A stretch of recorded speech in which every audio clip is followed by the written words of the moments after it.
the standard for puzzle games in 2024, navigating making multiple titles, and upcoming giant leap platformer, Dream of the Starhaven. Let's talk about that.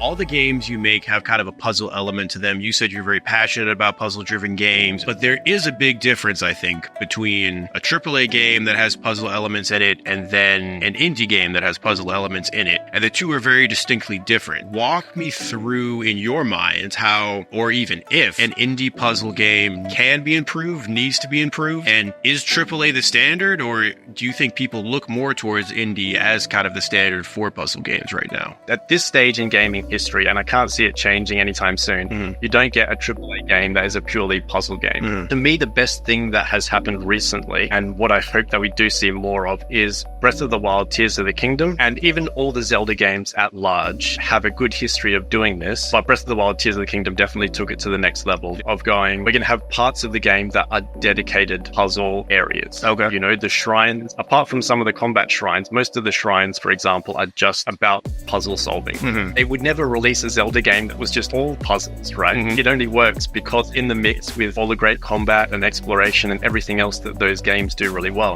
And there's a lot of things that are bold in there that any other developers working at that scale with those kind of budgets just wouldn't risk. So I hope that we see more of that, but done in a way where developers figure out how to do that in their own way. Because we had those like Immortals Phoenix Rising games, which was basically kind of rip-offs. So I would say in puzzle games, because there often isn't much of an investment, publishers aren't putting big money behind them or whatever. So a lot of these indies are just doing it because of their passion for it. So there is a huge amount of innovation there. But for you, is there a challenge, and just for indies in general? Because I think that there is like a divide, right, between people who play certain genres versus puzzle-driven games. And maybe that gap is slightly larger than people who play like Metroidvanias and FPSs and other games. You know, like maybe they'll cross paths a little bit more than a puzzle-driven game. So is there like a challenge in bringing those audiences in, or no? Or do you even try? Yeah, so I'm on the edge of trying. And the short answer that I'll give to that question is that I think it's about combat, or dynamics at least. The thing is that with combat, or even with sports or racing games or whatever,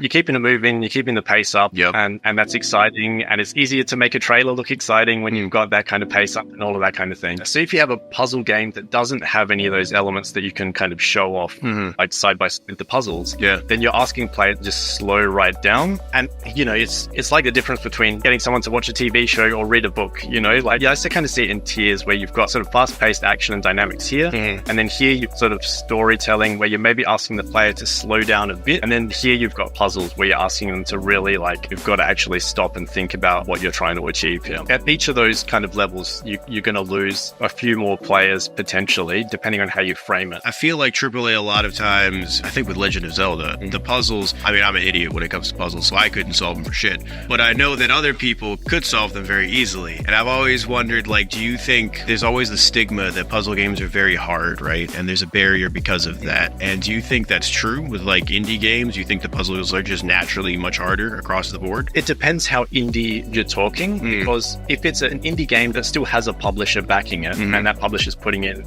millions of dollars, and that publisher might be QA testing the game all the way through and saying to the developer, okay, you've got to smooth off these rough edges because we're losing a bunch of players here because this is when the difficulty ramp spikes.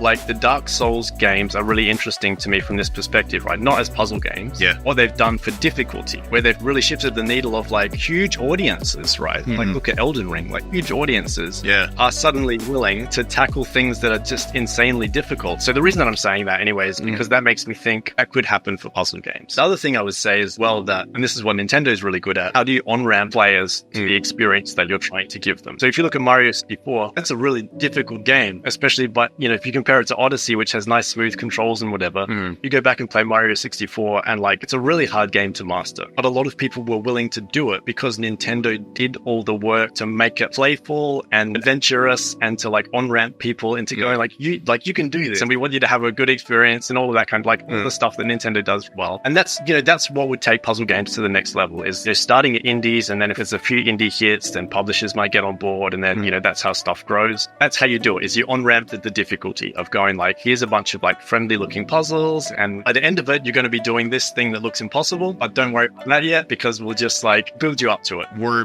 recording this at the very beginning of 2024. What do you think the industry is going to kind of do in 2024 that maybe people aren't expecting right now? Yeah, I think AI is definitely happening, and I think it's happening in a big way. I imagine, and I don't know, but I imagine that the recent news where Steam has said, okay, we are going to allow AI projects now, and last year they said that weren't going to allow that. Yep. The floodgates are going to open, and that's going to be good and bad in equal measure, I think. You are developing multiple games, which is very unique for a developer, which is something that I don't hear about a lot. They do share some similarities, right? But they are distinctly different. Like each game you're making is distinctly different from the other. So how do you balance that? How do you like make all these different games, make them different, and make them at the same time, right? Isn't that like, is your brain just melting as you're doing it? How does that work? It gets a bit like that sometimes.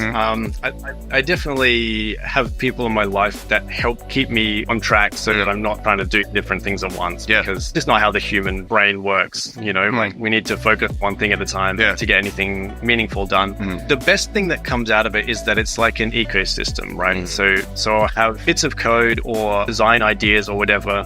Maybe I've implemented a design idea 5 different times. And so when it comes to doing it in a new project, I can either take bits of code that I've already got and just bang, bang, bang, get it in a couple hours. Or I know so well how to do it, I can code it from scratch really quickly. Like character controls, I've made so many platforming character controllers now and camera controls. I can do that stuff in half a day, and it used to take me months. Wow. Yeah, all of that stuff becomes a lot easier. You know, stuff like propagating fire and electricity and things like that, where you need a system of things that respond to each other based on, you know, proximity or whatever. I've got that. You know, I never code that from scratch, and I end up using that in tons of different games. So, you know, like if I want a puzzle system where something catches fire and the fire spreads, you know, between all the flammable things, I'm literally dragging and dropping that straight from a game that I've already made. I mean, it ends up saving insane amounts of time to be able to do that. And you can experiment faster as well. You know, if you can just drop something in, you can see if it's actually going to work in this context or not. I mean, and I'm working in like radically different genres. Like one of the games is a Sokoban, one is a sort of time-based platformer, one is like a 3D orbital rotation sort of point-and-click adventure.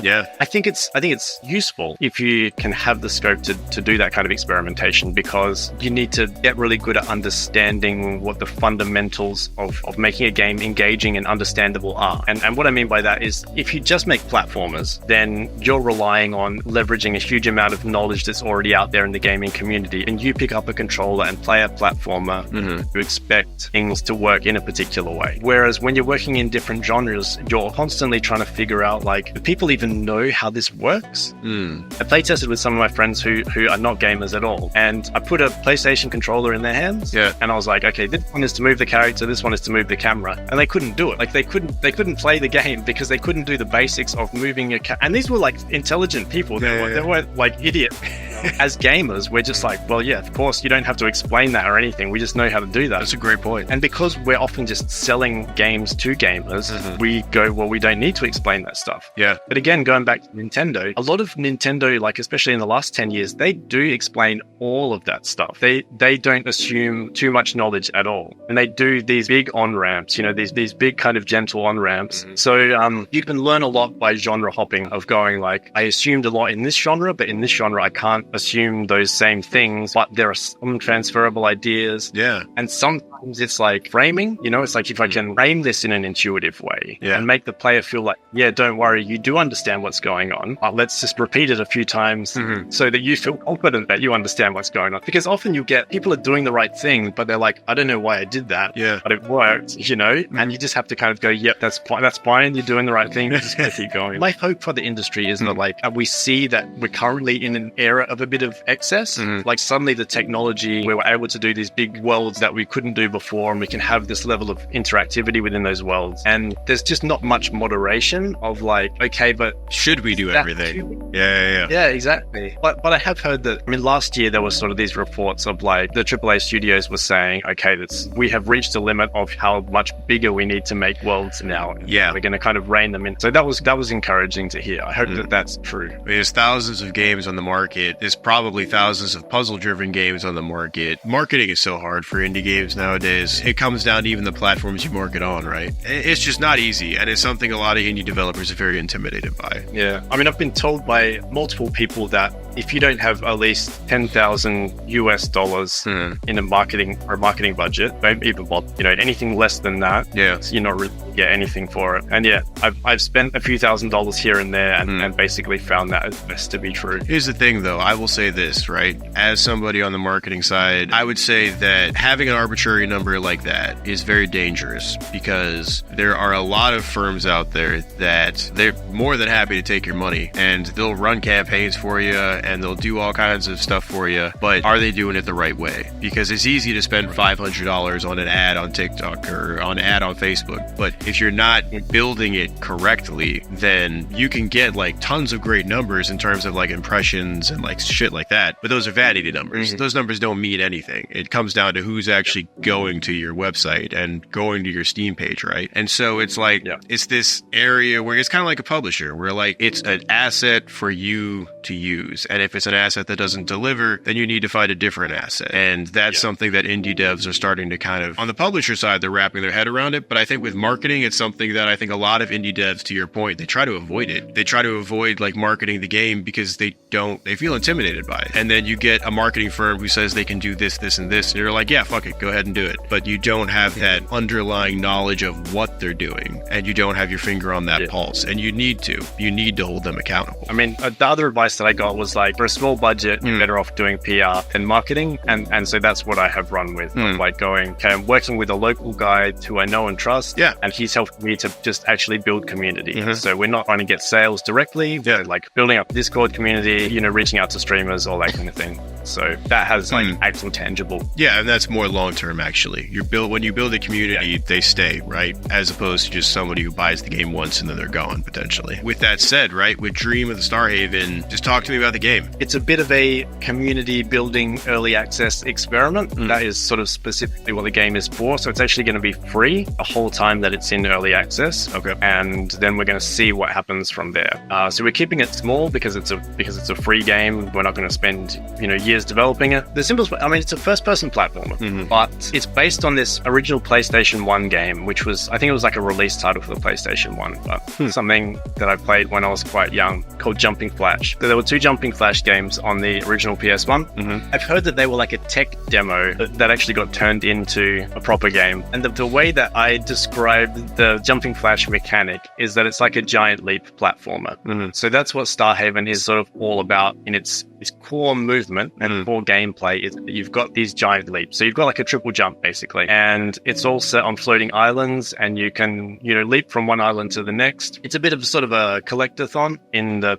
basis of its gameplay. And then as you get further through the game, we start like doing stuff with gravity flipping. So you'll find these sort of things that you can interact with, and it literally like flips gravity upside down. So now you're jumping across the bottom of islands instead of on the top of them. Oh, cool. And you can flip gravity side and all this kind of thing as well. Yeah. So that's kind of like the core of it. So it gives you all this freedom, and then it kind of flips your perspective. And when we're getting really great, reactions with people sort of previewing the game of like, it really does something to your brain when you flip gravity around and you're trying to go, okay, that's sideways and I'm trying to get over there, but gravity is going in this direction. So how do I get really like those sort of perception sort of warping effects where you don't have to do anything crazy. Like it doesn't get psychedelic or anything. And so on top of that, we've got some light combat and light puzzling, and we've got this sort of extra collectible system. So, like the 100 secret collectibles kind of idea.